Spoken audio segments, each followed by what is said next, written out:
Bridging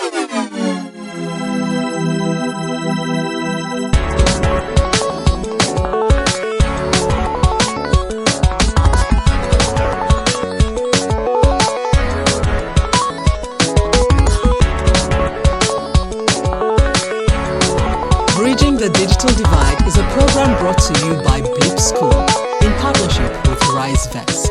Hello people. How are you all doing? I hope you're having a truly wonderful day. Today we're going to be discussing smartphones. Remember what this is. This is Bridging the Digital Divide, which is a Blip School program. And I am your host, Afoma Chibuka Oma, the storyteller. I'm here as usual with Celestine Ezeokoye, founder of Telage Concepts, owners of Blip School. Hey Celestine. Hi, thanks for having me. Really happy to be here, as always. Wunderbar.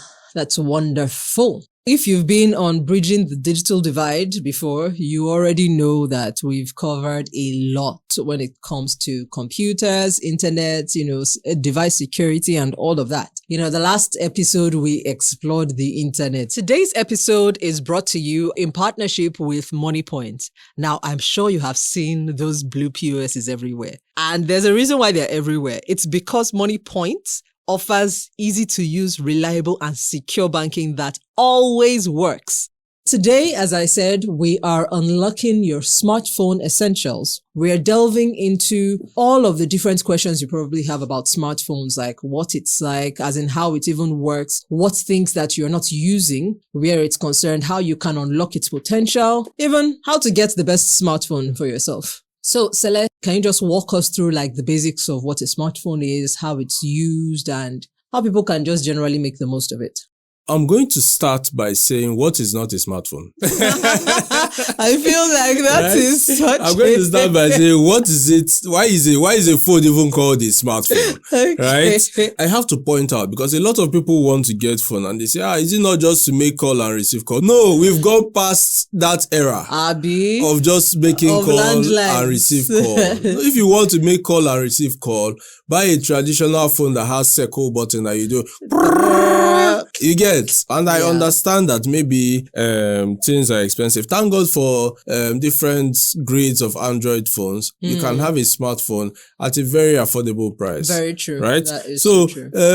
You first and foremost, you want to get a phone, take it away from your mind that, it's just to make call and receive call. Right? You are definitely going to make call and receive call, but you are going to do other things on the phone that makes it smartphone. Right? It's a phone just like your regular phone that makes call and receive call. Your regular phone, which is typically called a feature phone, right? Makes call and receive call. But then you can now do other things. You can set information. You can set reminders. You can install apps, right? Those apps extend your phone to go beyond making and receiving call, right? It makes your phone to be more adaptable to you, right? Okay. It makes your phone to understand you and to relate with you. It makes you to also be aware of things like weather situation. It might seem what you might not want to pay that much attention to, but just knowing the weather sometimes can help you be able to plan your day. Yes. You understand, very right? true. Just looking at your phone and see, the sun is going to be very hot today. You know exactly that maybe you should rub cream very well. You get, yes, right? There's going to be harmattan, so or not rub cream, so you won't sweat. You understand? Or there's going to be harmattan, you should rub cream. Or take umbrella because it's going to rain. So these are the things that make your phone a smartphone. Right? And then the things that actually make these things to be able to do these things are things that we call apps or generally application. Now, like I mentioned before, there are different grades of smartphones. And the two major classification of smartphone, which most people know is Apple and Android. Yeah. Right? The iOS phones and Android phones. all of this generally talking about the effect or what they do for you, most of the times they achieve the same purpose, right? Now, what now makes them different is now like what is now built around them, the ecosystem. A lot of people like to talk about the Apple ecosystem being very tight-knitted, yes, right? very closed. Yes, very really. close, and helping the devices to connect and communicate very well with each other. And then a lot of people like to talk about, depending on the type of Android device that you have, there are different values that it offers you. Yep. Now, the prices of your smartphone now comes from the processing ability, right, which is basically a big grammar for how fast it is. When you start to put app, does it slow down too much? Right? Now, if you're a business, and I want to talk about it in the everyday life, if you're a business person, you want to be cautious of the device and know that those devices, they can help you make your business. They help you manage your bank account, help you communicate with your customers very easily using messaging apps like WhatsApp. Or Telegram or whatever you use to do your messaging, help you coordinate your shipments if you have international business. If you're a student, read documents, sign documents too. Yes. If you're a student, right, you know that you can use your smartphone to access resources to study. Yes. Right. I mean, for you to use your smartphone, you now start to look at what are the things that you can use, you can use them to connect to, right? And how the benefits that they are to you. Like I mentioned, at this age, right, it's best, right, if you have access to acquire a smartphone and know that it's of wider benefit for you than just making a call and receiving a call. Yeah. That is so important. I mean, we remember the feature phones of yonder years. Yes. You know, the Nokia 3310s and all of those other guys. I mean, there are still feature phones now, and a lot of people justify their purchase of feature phones by saying, "No, it's just to make and receive call." Exactly, and that's where the challenge is, especially for business people and students. Oh yes, students. In fact, I don't think that students can survive without smartphones these days, because there's a lot that you would be missing out on that your mates will be so far ahead of you because you are still managing feature phones. Imagine having to borrow somebody's phone just so that you can actually find out what this teacher sent on WhatsApp. Or even to do an assignment, all of that. Like, it's just so, there are just so many basic things now that smartphones enable us to manage. That now brings me into, in real life, not all smartphones can be useful to you. What kind of features do people need to look out for different purposes? So like, okay, maybe if you're a student, for example, what kind of smartphones would be able to fit and help you to fulfill whatever it is that you want to fulfill without you having to break the bank? If you're a business person, what would be relevant? If you are maybe an artist, what kind of phone would be relevant? Can you just tell us like what people need to know in order to choose the right smartphones for themselves? There's so many important aspects to pay attention to when you are choosing a smartphone, right?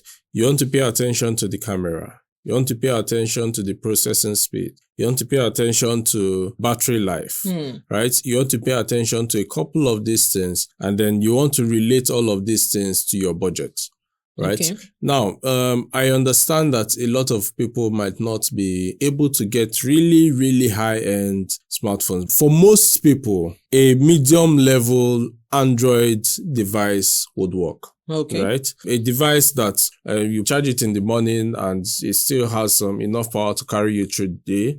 And then you recharge again in the night, right? You can install the most basic applications that you need to run your everyday life, to send messages, right?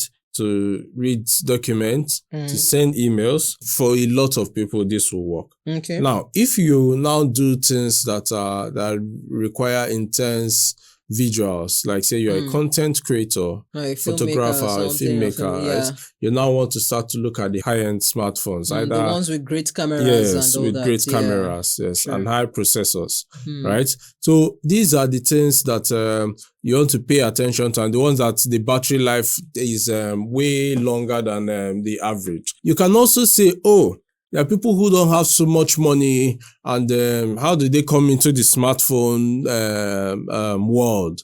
What should they pay attention to? If you are a very basic user, I mean, you're just going to send messages on WhatsApp, for instance, open your browser, browse your Facebook or Blip School or any website, or you're going to open up Instagram. You can buy any entry-level cheap Android device. Okay. Right? And I mean, if you're a market person and that is something that works for you, it also helps you to be able to manage your bank account. You install your bank app, you see the payments that come in, you confirm them, you communicate with your customers on WhatsApp about those things.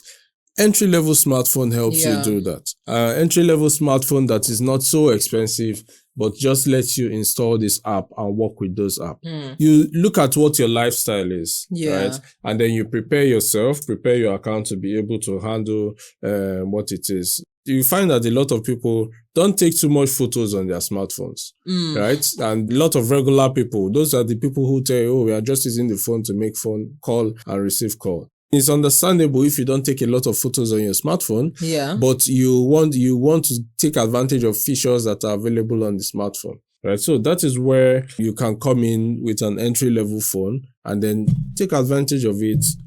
Install your bank app, install WhatsApp, send messages, have your browser so that you can confirm any information you are seeing around. Awesome. I know you mentioned like battery level, processor, and all of those things. You know, many people may not even know either one, where to look for this information and then what it even looks like. For example, for battery capacity, like what to qualify for entry level, what to qualify for mid range, what to qualify for like high end.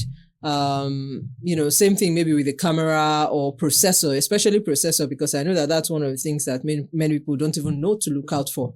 Yeah. Right. So when we talk about smartphone comparison, especially with respect to the battery life, you want to pay attention to the battery life and the processor capability, right? Most smartphone processors have multiple core if we want to go technical, right? But the really high-end smartphones are built to have quad-core processor, which means it has 4 core.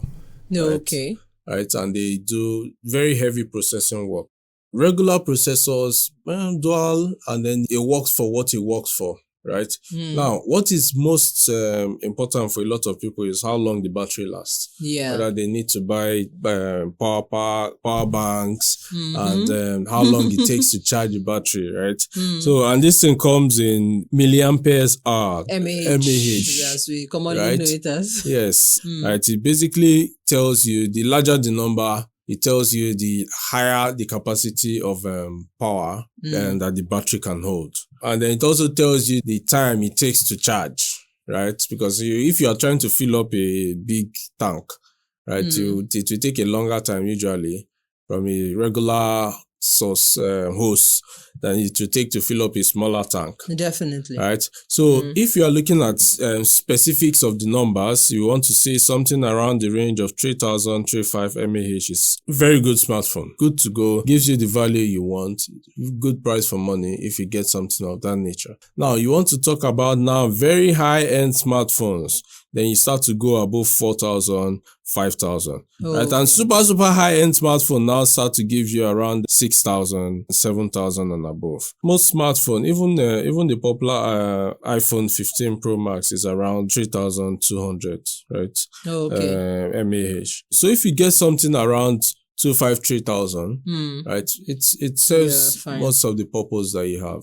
Okay. Right? And that's for a medium entry point. If for lower, if you even get 2,000, it's good for you. Okay. You understand? Gives you what you want, makes you able to install your apps, and do whatever work you need to do in that regards. Okay. Just still expounding on that. I remember that there was this conversation about RAM. And how important it was to choosing the right smartphones. I know there's like 1 gig RAM, 4 gig RAM, 8 gig. Yeah. So what is it? Why is it important? How does that play into smartphone choices? Okay. When you are running your smartphone, there are apps that you have running on your smartphone. As you use your smartphone, you open app. You use your smartphone, you open app, and you switch between app. Now, what makes those apps run at the point where they are running is the RAM. RAM stands for random access memory. Yeah. Right? So it basically helps you to keep the app running in memory. Right? So this app is in memory for the period when you're using it, right? And it's useful at that period because it's in memory. You can switch from, for instance, from your bank app to your WhatsApp, send a message. How much do I need to send you? You switch back from WhatsApp to your bank app without your bank app shutting down. Right? And without you having to open the bank app from the beginning, enter your password and all those things. So the larger the size of RAM of the the phone in this regard, of course, it's also a computer. Yeah. So the larger the size of RAM on the phone, the chances that your application will be maintained when you multitask, when you move from one application to another, which is called, maybe you have which is called multitasking. Right. Okay. It's also important that if you're using your mobile phone, especially if you're using a lower end mobile phone, that you shut down the old app that you're not using. Open the multitasking tab and just close the old app that you're not using because they are there in RAM and consuming memory. You understand? Okay. Right. So when you open and you notice that your computer is slow, the higher the RAM, the chances that your computer will be slow will be low. Yeah. Right. And you notice that your computer is slow. Right, close previous programs that you've opened, previous apps that you've opened, right, so that you can access, there can be more space in your RAM, right, for the new app to access or the primary app that you're using at that time to access. Okay. Right. So thank you very much for that. Some of the things that you mentioned are things that I didn't know before, and I'm very certain that there are a lot of people who have learned about how they should choose the right smartphones for themselves. And even if they're already using a phone that is not good, maybe now they even know the reason why their apps have been crashing. POSs are a wonderful way to do business in Nigeria in different ways, whether you are the one running it as an agent or, you just even enter into the market to get something and all that. That's one of the major ways that we access cash these days. One of the most common POSs you would see is the Blip POS, and that is Money Point. But something I should mention to you is that you might actually be missing out on the full experience. Because if you have the app on your smartphone, you can actually order a card without stepping into a bank. You can get it delivered to wherever you are in under 8 hours. And even beyond the card, you can use the app to do so many things. You can make transfers, and all of these things happen instantly. That's really one of the major things that Money Point has going for them. All you just need to do, with the app, simply download it from Play Store or your App Store, that's on Apple, open an account, and literally in 5 minutes, order a card. And in that way, you can actually say goodbye to failed transactions. This thing that you even mentioned about how you can have several apps on that's open, like multitasking and all that. I know that some of these things have some kind of weight on our device. And then there are many other things that can actually make our smartphones unhealthy. My question now is that what practical tips can we use to maintain our smartphones to understand that and then, ensure that we are optimizing its performance, managing the storage properly, and then just generally ensuring that those smartphones don't mess us up.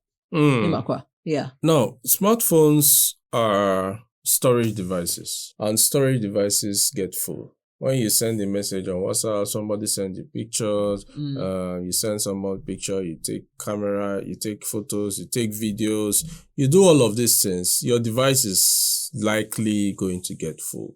Okay. Right? Yeah. Now, what you want to do, and one thing that happens is that you want to put some of these things on the cloud. It's the ability for you to take some of your data and sync it up to a remote cloud makes it possible for you to have more space to do more things in the future. Yeah. Right? Also makes it possible for you for your device to be to run without issues. Right? So one major tip is that your files, you can set them automatically on a lot of phones. Get a cloud storage and sync your device. Now, it also helps you in case you lose your device.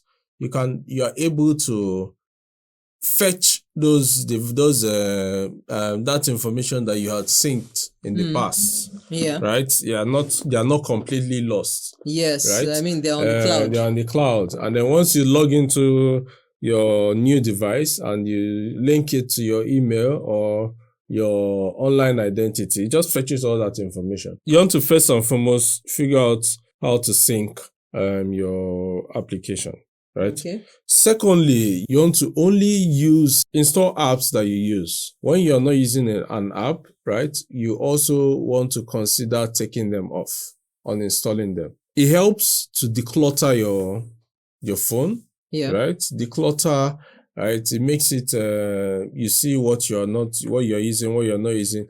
It also prevents a situation where an old version of app that's probably have a vulnerability is still on your phone. Now, in addition to that, or to build up on that, it's important that you constantly update the apps on your phone, right? Yes. The reason why it is important to constantly update the app on your phone is because sometimes the version of the app that you have on your phone has been discovered to have a security flaw, right? And the creators of that app has already fixed that security flaw, right, in the process, so that the new one that is coming in, right, are updated so that security flaw is no longer on the app. But if you don't update, hackers can take advantage of that, right, and just get into your phone and get information and build malwares that can take advantage of that security flaw, which sometimes is called vulnerability, and get information that they shouldn't get. Also mentioning that, the general use case and the general hardware maintenance. If your phone is not water resistant, even if it is water resistant, limit how long it is underwater, right? Keep it away from those things, right? And if you find yourself in that situation where it's in water longer than it should, right, take it to a technician quickly before it completely damages the device, right? So, there's the software, there's the hardware part of general device maintenance, but if you pay attention to not having too much files so that it doesn't weigh down on your phone, move as much as possible to the cloud, and because you can always get them back, right? Back up as often as possible, and then declutter your phone. Remove apps that you don't use. Update regularly. Update the apps regularly to help fix likely vulnerability. Not only the apps, also update the operating system. Android update it. Right? iOS update it. Right? It's not only that it will bring new user interface or something to your phone, it will update vulnerabilities that have been discovered. Right? So those are major tips that you can pay attention to make your phone more useful. So this that you mentioned actually makes a lot of sense. One of the ways that I usually update my software, that's the Android operating system. I go to settings, and I think that's going to be common for most people using Android. Just go to settings, check for software updates, and then you would actually find what you're looking for. And then this thing I just talked about, where your phone falls inside water, let's settle it once and for all. You're saying now that we should not put our phones inside rice. No, I will. And we must take it to technician because I know how rice has saved my life. If rice work for you, use rice. Okay, thank God, because I don't want to be traveling to Computer Village every time I want to repair my phone. If rice work for you, use rice. But to be sure that you get the best results, right? It's best to get someone who knows about the phone to put in the work to get the result that you want. One thing I know that I have definitely learned is that if your phone falls inside the water, the first thing you should do is switch it off. Like, don't try to use it. Don't try to press it. If it goes off on its own, leave it off. Don't try to turn it on. Because most times where you start seeing misbehaviors is when, you've not done anything to it, fell inside the water, and then you now start trying to operate it. It ends up just continually messing up. So every time that happens, no, it's not very often, my guys. It's not very often. Sure? Okay, it's not often. Okay, like it may happen like once in a year or something. Nothing too much. So all I just do is switch it off immediately, put it inside rice, like enough rice, just drown it. You get, and I may just forget it for like rice? Raw rice, please, raw rice. Raw rice, please. Yeah, so I just put it inside like rice, like ensure that the rice covers it well enough. Leave it for several hours. In some cases, depending on how badly it's fed inside. What's the science of this? I think we need to find out what the science of it. The science is traditional. All right, no, let me not sound like we've not been learning a lot from Blip school.